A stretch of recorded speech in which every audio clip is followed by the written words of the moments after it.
Yes, yes. I'll just tread water. So sacred geometry does rock, and we have a nice crowd here. I've been teaching sacred geometry for about 16, 17 years. I started I taught 6th grade inner city, and I was teaching math and science, and the kids were turned off to math, a lot of them. So I was looking for a way to re-engage them. And I came up with some original curriculum I created called Geometric Drawing, the Math-Art Connection. And I taught that as an elective in middle school, and I also taught it to math teachers, up to 16-hour seminars, up to 100 teachers like at the California Math Conference. So I did that for about 10 years, and then I started teaching the sacred geometry in public. So I was like a mole in the LA Unified School System, teaching spirituality through math. So I decided to join the 21st century, and I developed this PowerPoint about 6 months ago. And let's see what happens. By the way, I just created a new website called sacredpendants.org, if this interests you. And I have a booth downstairs by the elevator, lower level.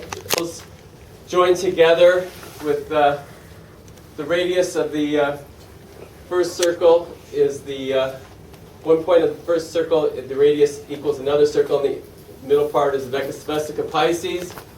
Then you can do a equilateral triangle, pentagon, and on and on and on. These are all symbols of sacred geometry. I have about 100 slides, so I won't have a lot to go on each slide. I'm just going to give you an overview to whet your appetite. Sacred geometry captures the vital essence of the makeup of the universe. It presents in mathematical terms the secrets of how life is born from a single cell and grows into the magnificence of creation.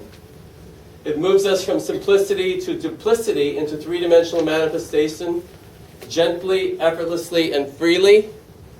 It is the miracle of creation unfolding in natural order, ascending to new heights of understanding and human conceptual liberation. It allows us to be refreshed and reborn to the truth of who we are in a way that supports life. And this came through me like about 8 years ago. I do stream of consciousness writing, and I got excited. I said, wow, that came through me. If we go into ancient Egypt, the Nile would deposit its waste onto the silt, onto the land, and flood everything once a year. And it destroyed a lot of temples and buildings, and they had to build new buildings. And so they used the moon and the stars to determine where to build the buildings, the angles and where they placed them. And back then, sacred geometry was mainly used as just a measurement. But things changed. There was an Egyptian mystery school called the Right Eye of Horus, and it was created by Akhenaten. He wasn't your regular Egyptian pharaoh. He actually moved the capital of Egypt away to another city. And he wasn't into acquiring more land.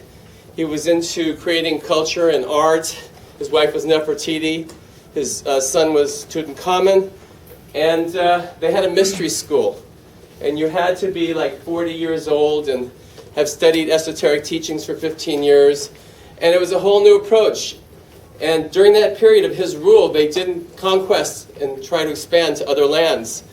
It was after he died that they went back to the old way of rule and conquer and all that stuff. So he was like a light onto Egypt for his period. And then if we move over to Greece, ancient Greece, we have the Pythagorean school. And he accumulated wisdom from his extensive travels with the Egyptians, Phoenicians, Chaldeans, Jews and Arabians, Druids of Gaul, Persian Magi, and the Brahmins of India. And you'll find this all through history, that people who were able... I'm blocking you, aren't I? Oh, you're fine. People who were able to travel throughout the lands could acquire lots of wisdom and culture and bring it back to their people. And he's like, sort of like the father of sacred geometry, in a sense. So arithmetic was number in itself. Geometry was number in space. Music and harmonics were numbers in time. And astronomy was number in time and space. It's all related to time and space. And then we had, after Pythagoras came Plato. And Plato is famous for the Platonic solids, the 5 Platonic solids and the sphere. And the tetrahedron, which is a 3-dimensional triangle, symbolized fire in its sharpness. The cube, the earth and its solidity. The octahedron, octa meaning 8 sides, symbolized air. The icosahedron symbolized water. And the dodecahedron symbolized the universe in its completeness.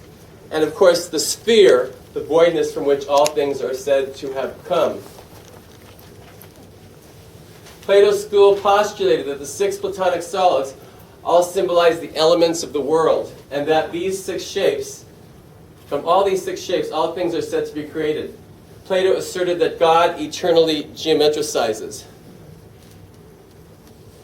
And then if we go over to Italy, in around the 12th century, 12th and 13th century, there was a man named Leonardo Pisano Bigelow, or Fibonacci, as he's known for.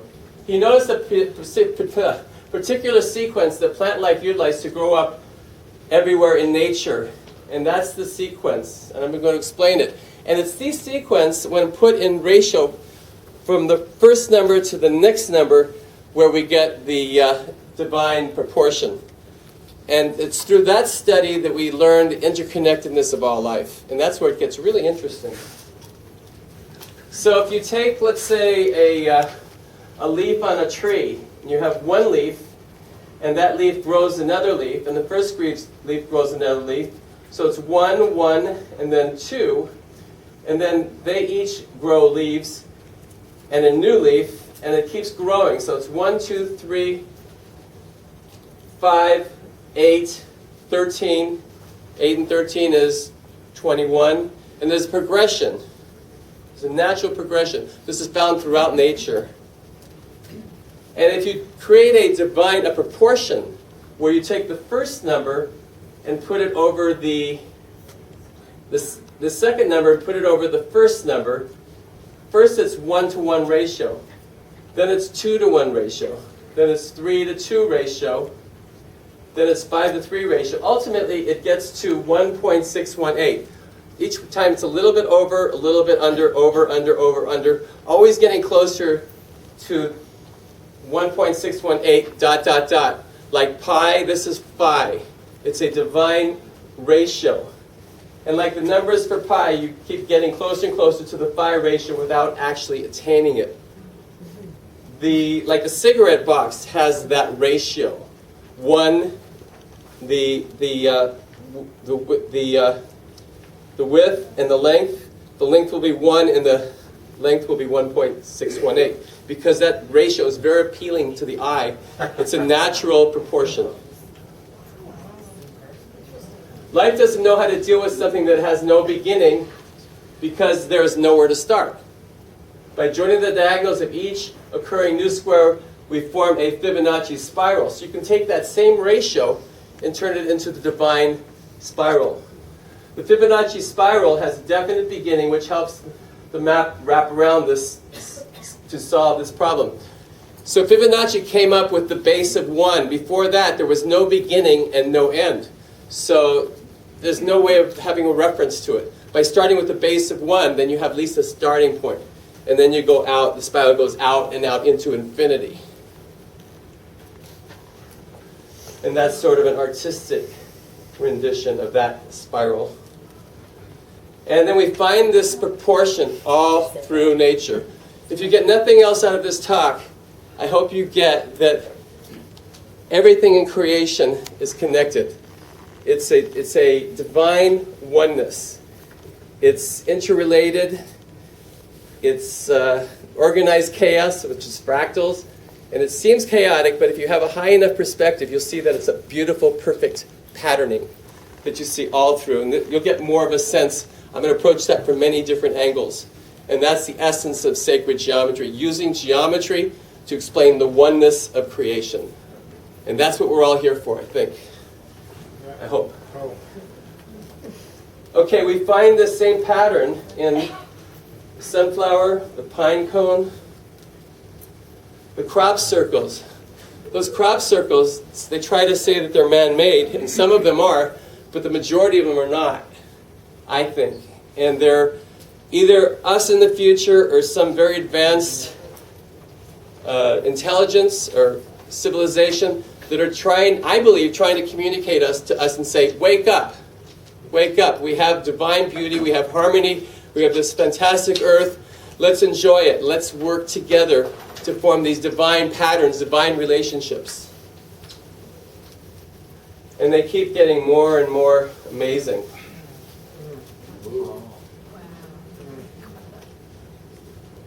These come up overnight, and you can't explain them rationally that someone actually went through. And there's an energy you feel when you actually go in the fields and hang out in them. Have you been in them? Not yet.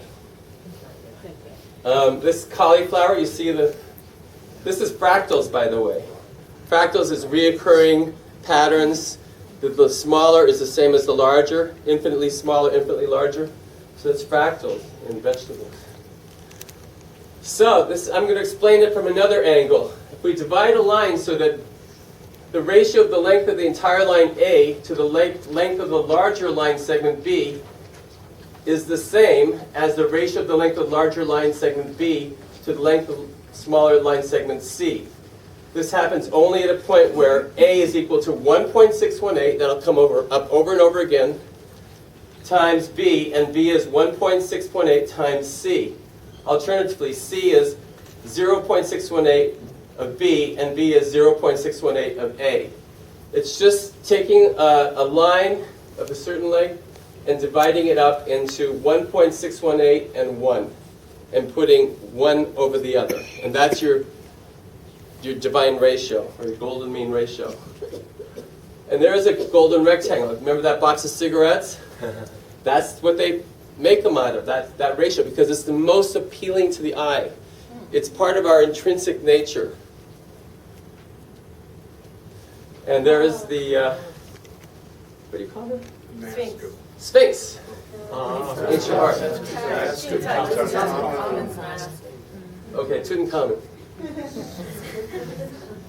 That's Nefertiti. Sorry. I make mistakes sometimes. And this is the Parthenon, which I did visit in Athens. The golden rectangles throughout the structure, called the Parthenon, which is found in Athens, Greece. I was there in '71. It's pretty amazing. Okay, now we get to something near and dear to our hearts, how we look. Why do many people feel that Jessica Simpson is beautiful? Mask is based on the golden ratio, the proportion of the length of the nose and the position of the eyes and the length of the chin all conform to some aspect of the golden ratio. Her innate beauty is based on divine proportion. The closer we are to that divine proportion, the more people will consider us to be beautiful. It's just the way it is. And then with the famous statue of David.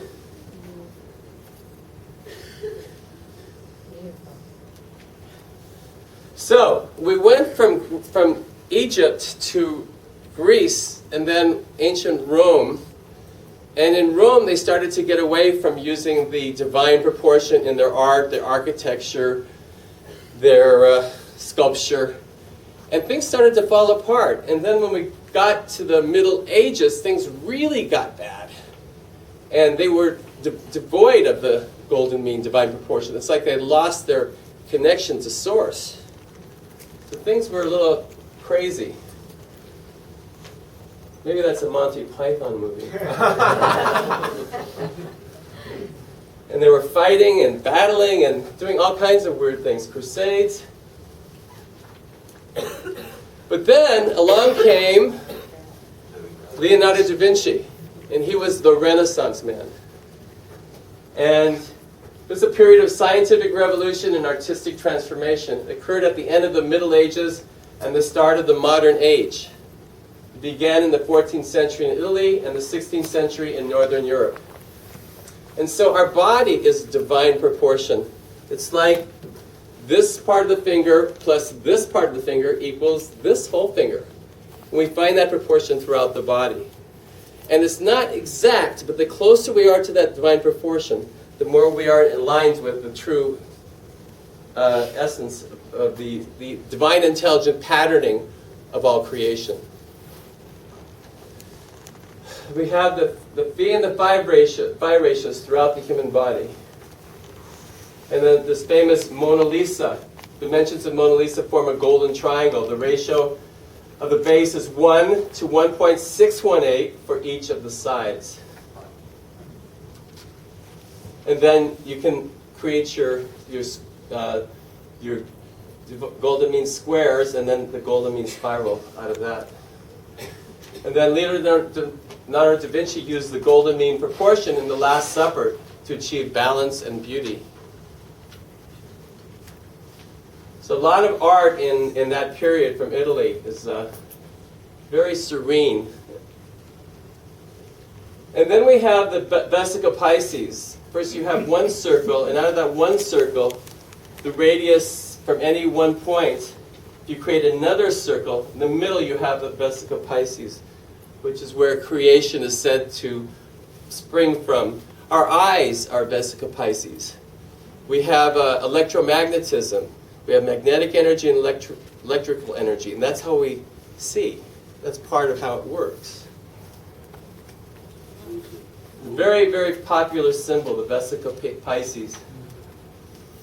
And then we have the Vesica Pisces in the human body, all throughout it. And this is a cell. This is a cell, it's a zygote, and it's being fertilized. It's actually a cell in a sperm and then becomes a zygote. That's the first cell. At that point, we're all the same. And then it divides into 2, divides into 4, divides into 8. That 8 cells, those 8 cells, were still exactly the same. All humanity, it's exactly the same. And then at that point, there's something called the blast. And it's basically like an implosion. And that's the very beginning of the process of individualization, where we start to become slightly different from each other. But at our very root essence, we are exactly the same. Is that the Big Bang? The Big Bang we all go through. I thought we went through that before that happened. I don't remember. So anyways, we see this beautiful patterning throughout many cultures of the world. The Persians had their famous rugs, mandalas in the rugs.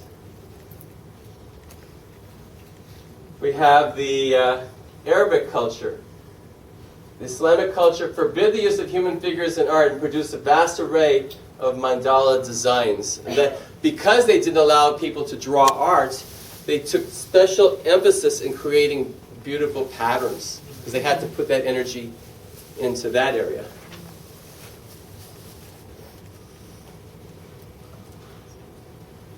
If you combine geometric forms with art you can create a sacred diagram. The word mandala comes from Sanskrit, which means circle or center. Tibetans are very famous for mandalas. That's what it says, yeah. There's sand paintings, which are destroyed upon completion.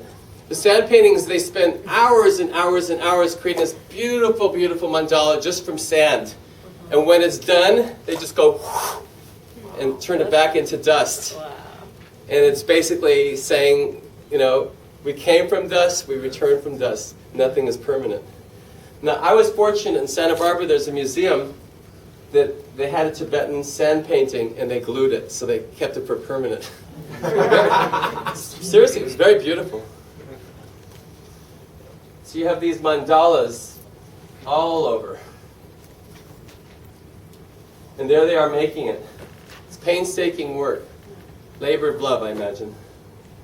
You have the patience for that. And then, of course, you have the tree of life, the Kabbalistic tree of life, with all the different sephirot and the symbols, each having a specific meaning. And we are like a tree of life. There's the Tibetans at it again.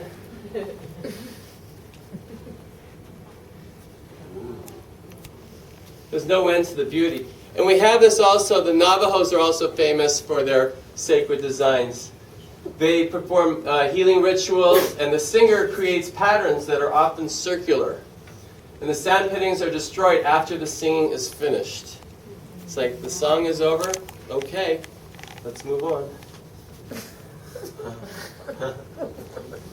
And here's another beautiful design, Native American design. They're added. And then we have the Aztecs of Mexico and their famous stone calendar. We've all seen that. And then the Aboriginal work, which is exquisite. I had fun getting these all off of Google Images. Hours and hours of looking for the best things. And this is the New Zealand Maoris. Yes, they're great healers, by the way. If you ever get a chance to get a Maori massage, they said you could, when I had one, they said, don't hold back. You know, if you're hurt, just let it go. And I was screaming. I didn't hold back. And they said they never heard anybody scream like me before. A lot of people are very self-conscious about making loud noises in public. I took them at their word. You know? Yeah, beautiful designs. And even the ritual, the sacred sounds and the dances and the paint, it's all beautiful. There's someone showing his work of art. And the tattoos, that's become popular lately, hasn't it? We didn't have much of those when I was growing up. What happened? And then if we go to Europe, we see a lot of mandalas in the rose windows of the medieval cathedrals of Europe. It's found on the walls and the windows and the architecture. It's just everywhere.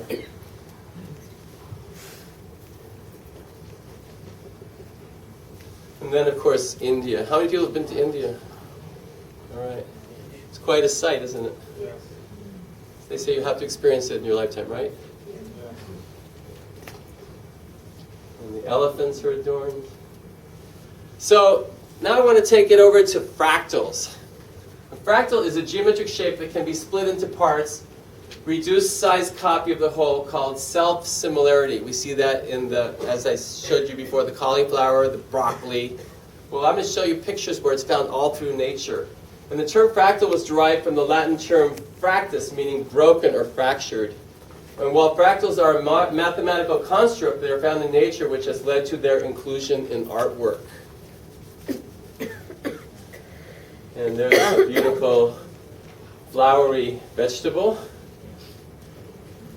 And again, the cauliflower. And then we have the fractal in our bloodstream. The capillaries and the veins and the arteries. It's amazing, isn't it? And there's a fractal. Where is that? Somewhere beautiful. Hawaii. I think it's in South America, but that's just a guess. And then there's the coastline from space, the fractal, self-similarity. And the ocean, the rocks. And the view of the earth from space. And the patterns of the clouds and the winds. And then further out in space, golden mean spiral. And then, of course, we have our galaxy. What's left? The universe. The fractal of the universe. The whole universe exists inside of you. Ask all from yourself. You are the universe. About 20 years ago, I heard a quantum physics teacher speak in Santa Monica, and he got me to understand that if a person has a shift in their lives, it affects the entire universe. So we're a microcosm universe in the great universe, and everything we do impacts the universe. So never misjudge yourself and think that you're lesser than, because you actually make a difference all the time, throughout your entire life. Don't sell yourself short, because we're all very important to the process. See? Yeah, see?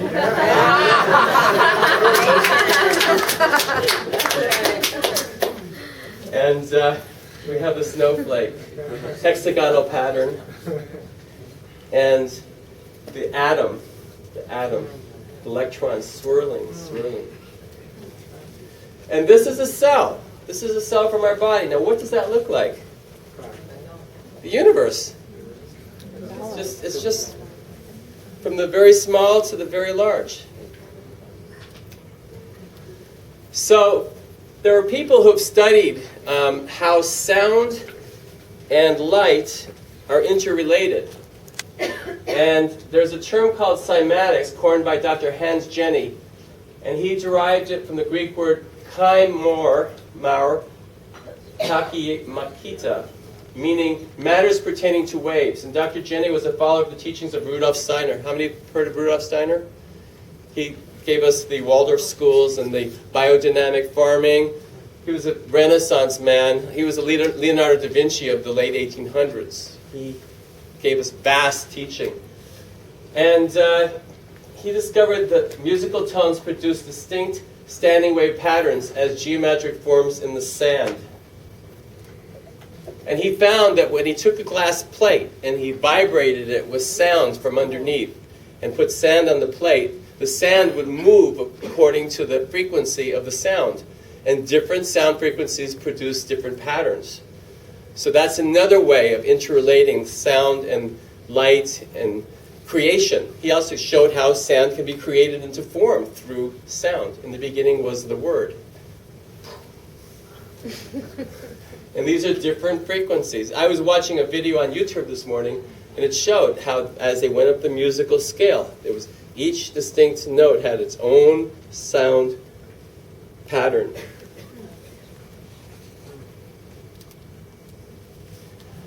So the Sanskrit word yantra means geometric power design, and Shri means high, great, or exalted. The Shri yantra is said to be the most powerful of all known geometric power symbols. It is a light wave antenna that has the ability to focus, balance, and increase life force energy. The Shri yantra is said to represent the geometric structure of the sound of creation, which is Om. And what happened was, I fell in love with this pattern. And so I searched the world to find the Shri yantra so I could wear it on my neck, on my chest. And I didn't want to just wear anything. It had to have a special aesthetically beautiful quality to it. And so I got one and I started wearing it around town, and strangers were stopping me in the street and saying, "Where can I get one?" And my commercial mind went ding, ding, ding, ding, ding. And I started buying them wholesale. Now I'm an importer. I buy them in huge quantities. I'm selling them all over the country to other wholesalers. I also sell them retail. I just created a new website called sacredpendants.org.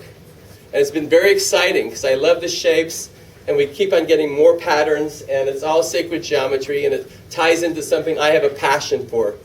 If you do something that you have passion for, when the going gets rough or things are slow, you keep going, you keep pushing through, because the universe always tests you to see if you really want it.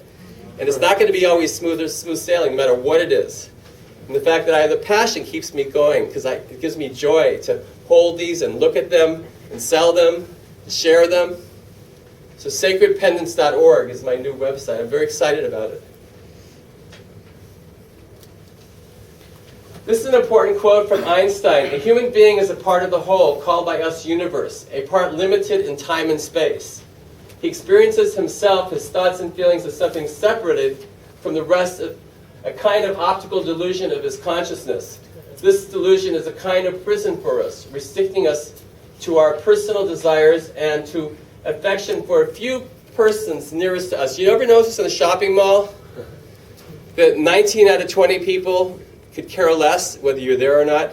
You are in their way because they haven't developed empathy. And that's what we need to teach our kids, and that's what our culture needs to develop, is more empathy. We need to care for each other, not just our friends and family, but all of humanity. And that's the salvation for our culture. Beautiful. So anyways, getting back to this quote. The delusion of a kind of prison for us. Okay, let's see. Our task is to get my place back. Must be to free ourselves from this prison by widening our circle of compassion to embrace all living creatures and the whole of nature in its beauty. Nobody is able to achieve this completely, but then striving for such achievements is in itself a part of the liberation and foundation for inner security. Once you make that connection, again, we're talking about oneness, the oneness of creation. Once you see yourself in all people, then you get to that place of inner security. Then you're able to help others regardless of what they can do for you. You just do it because you are an extension of the divine source. And you have that power because you are it. And that's what God does. It provides sustenance for all people. So you become an extension of that and you just give naturally. So I wanted to read, can I borrow this for a second? I wrote this morning for my new website. And I'm very excited by it. I made 40 flyers. I hope most of you got them. Sacred geometry, in its bare essence, is the study of the oneness of creation from the perspective of geometric forms and patterning found throughout nature. The study of sacred geometry is a great way to integrate both sides of your brain. While being based in pure mathematics, left brain, it simultaneously gives you a profound insight into the interconnectedness, wonderment, and sanctified divinity of all creation, right brain. It is the divine way to transcend what appears in the physical world to be organized chaos by connecting and reintegrating us with the source of all that is, was, and will be. This sacred teaching has indigenous roots that dig back beyond antiquity. However, the sublime wisdom you can attain by study is timelessly fulfilling. The understanding of sacred geometry takes on even more relevance today by helping us to stay centered and integrated during this period of massive transformation. All this being said, the sacred geometry symbols offered by my website each has specific function and meaning. They are each fully charged with the energies of the sun, the moon, and crystalline grids. My wife is a very amazing healer, Pauline. And